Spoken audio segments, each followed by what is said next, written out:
For this one, it says to solve for x, and to undo the square root, we have to square each side. So I'm going to square each side of this equation. And when I do that, over here, the root and the exponent undo one another. So it gives me that. Over here, I've got the 121. And now from here, I just have to simplify this thing. So I'm going to add the 5 to each side. So I'm just solving for x. Let me bring that over here. That's a 2x equals 126. Divide each side by 2. So I find out that x equals a 63. And that's it. And I can easily go back and plug that in and check it. And I should, because remember, we can get extraneous solutions here. So plug it back in and you'll see that that one does indeed work. The next one, it says, when is the following statement true? When is k raised to the negative n power less than 0? And really, it has nothing to do with the n value itself. There's no n value that would make this thing negative, because that's what being less than 0 means. Really, the k value would have to be less than 0 to begin with. So k would have to be a negative.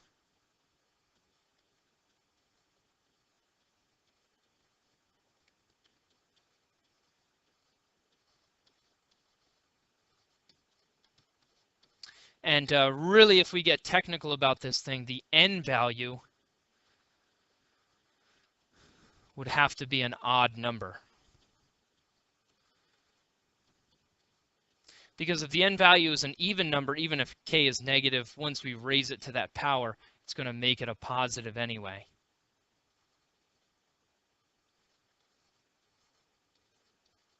So those are the two things that would have to happen in order to make this statement true. To get a negative, k would have to be negative to begin with, and I'd have to be raising it to an odd number to keep it negative. For this one, it just says, where is the following undefined? Remember, it's undefined when our denominator gives us a 0. So I'm just going to set the denominator equal to 0, or rather say that the denominator cannot equal 0. And now just solve this. And the first method I go to is factoring two numbers that multiply to a negative 14 but add to a 5. It's a 7 and a negative 2. So this one does factor to x plus 7 and x minus 2. And now I say each of those cannot equal 0. So really it's the same as solving, except we're saying cannot equal this thing. I subtract the 7 from each side. So here I get x cannot equal a negative 7. Here I add the 2 to each side, so I find out that x cannot equal a positive 2. Okay, so those are my two restrictions, my two excluded values. For this one, it says to find the quotient. Remember, to find the quotient, what we do is we change this to multiplying by the reciprocal. So I'm going to flip this guy and change this to a multiplication symbol. And I'm also going to factor everything. This first numerator I can factor. I build a bridge. That's going to factor into an x minus 4 and an x minus 5. That first denominator is a difference of squares, factors into an x plus 5 and an x minus 5. And now again, I've changed this to multiplication. And really, if you want to think of this just real quickly, when I multiply by the reciprocal, it means I now have this x minus 5 over the x squared minus 16. And so that's what I'm factoring. The numerator can't be factored. The denominator is once again a difference of squares, x minus 4 and an x plus 4. And now I can reduce anything in a numerator with anything in a denominator. So the x minus 4s cancel out. I can cancel out a pair of these x minus 5s, maybe these two. And so when I look across the numerator, I'm left with an x minus 5. When I look across the denominator, I'm left with an x plus 5 and an x plus 4. Okay, and typically we'll just leave this in factored form unless the problem states otherwise. All right. For number 19, it asks us to find the difference. So now we're doing subtraction. And to do this, we have to get common denominators. All right, so the first thing we're going to do here is I'm going to factor everything completely. I can't see the common denominators if everything's in this simplified form. So I'm going to factor that 3x plus 9. I can factor a 3 out, which gives me an x plus 3. For this second one, I take that denominator, I build a bridge, and I come up with an x plus 3 and an x plus 1. So now I can kind of see these factors start to take shape. And really, I just have to make sure that each denominator gets the same thing. So the first denominator has a 3 and an x plus 3. But the thing he doesn't have is the x plus 1. Okay, so again, he wants the x plus 1, so I give him an x plus 1 over x plus 1. The second denominator now is a little bit jealous of this first one because he's got an x plus 1, an x plus 3, and a 3, and he doesn't have all that stuff. He's still missing a 3, so we're going to give him a 3 as well. So now when we look at the denominators, they each have the same 3 things, and that's what's important here. Okay, so my numerator here is an x plus 1. The denominator I'm just going to leave once again in factored form. So I just write all 3 of these factors.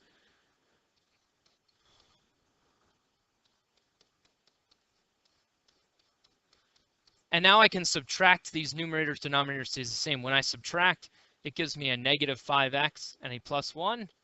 And it's all over the 3x plus 3, x plus 1, and that's it. Okay, we subtract the numerators, denominator stays the same. On number 20, it asked me to graph the following. And I suppose I should have a graph on here. Let me go grab that.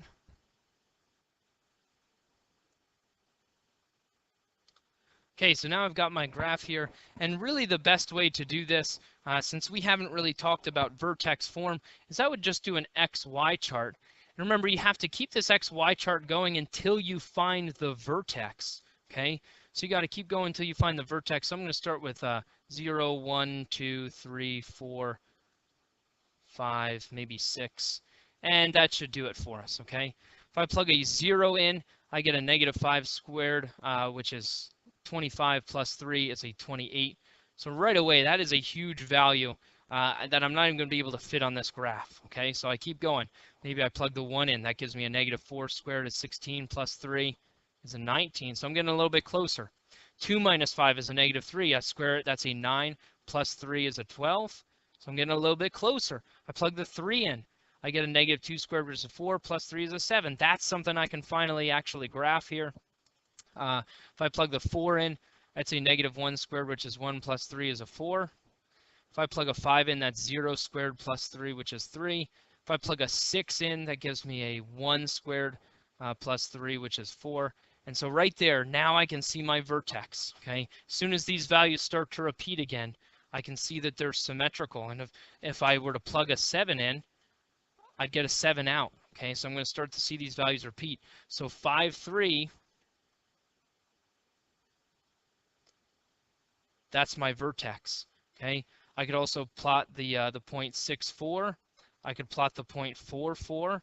And really, remember, this is my axis of symmetry, which is why these values start to repeat. Okay, I can plot the ordered pair 3, 7, just up here somewhere. I can keep going, and I can tell that this thing is going to be a parabola. Okay, so set up an XY chart, plug in the values that you need to plug in until you find the vertex. You have to find the vertex. The other thing you could do is you could FOIL this out and then combine like terms and use the opposite of b over 2a to find your vertex. In this one, it says, what's the value for c to make a perfect square trinomial? Remember, to do that, you take the b value, this guy right here in the center, you divide it by 2 and square it. So negative 14 divided by 2 and then square it. So that's a negative 7 squared, which is 49. Okay, so that's the c value that I'm looking for. For this one, it says, what is the domain of the graph shown? Remember, for this one, when you're doing domain is an x equals line, which is a vertical line. And if I take that vertical line and I drag it over my function, I just see where it touches.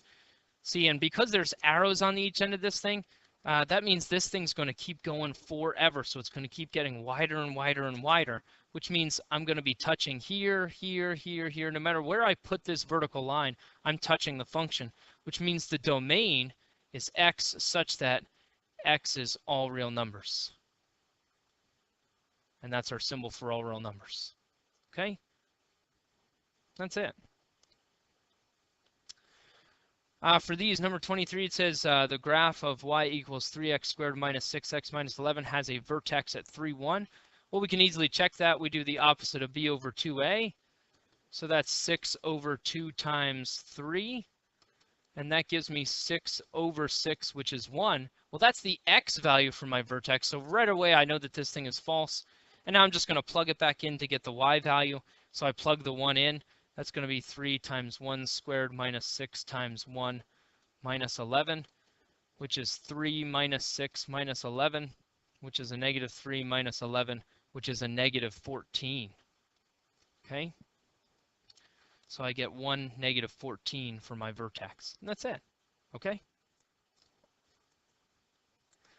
For number 24, it says the degree of the polynomial is 12. Remember, the degree of the polynomial is equal to the degree of the highest monomial term.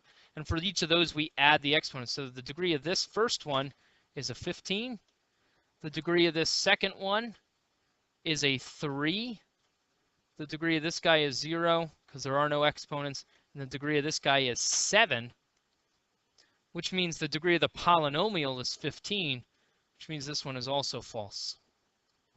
Number 25, it says the y-intercept of y equals negative 3x squared plus 6 is 6. Well, the y-intercept is when we set this equal to 0. Or sorry, the y-intercept is when we plug a 0 in for x. So if I plug a 0 in for x, I see what I get. That does give me a 6, so that's absolutely true. Okay?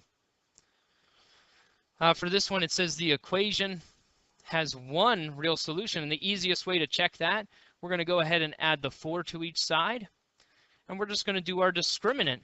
Remember, if I have x squared minus 6x plus 4, I can use my discriminant, the b squared minus 4ac, to see how many solutions I have. Remember that if the discriminant is a positive number, it means there are 2 solutions. If the discriminant is negative, there's no solution.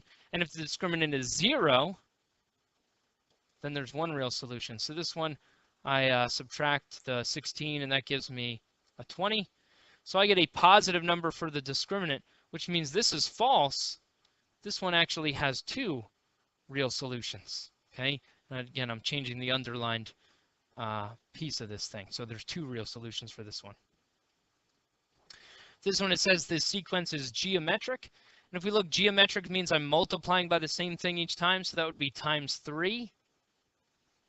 And when I multiply by 3 again, it does not give me the 30. So this one's clearly not geometric.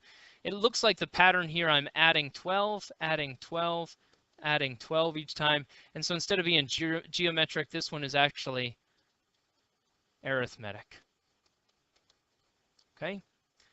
And number 28, it says the product of y plus 2 and y plus 2 is a trinomial. And that's actually true. If I were to distribute this out, that's going to give me y squared plus 4y plus 4. So that is a trinomial. So that one's true. Number 29, it says the function y equals 3/5 1.3 raised to the x represents exponential decay. And really, this one is an exponential function, but this one's actually exponential growth because the b value is greater than 1.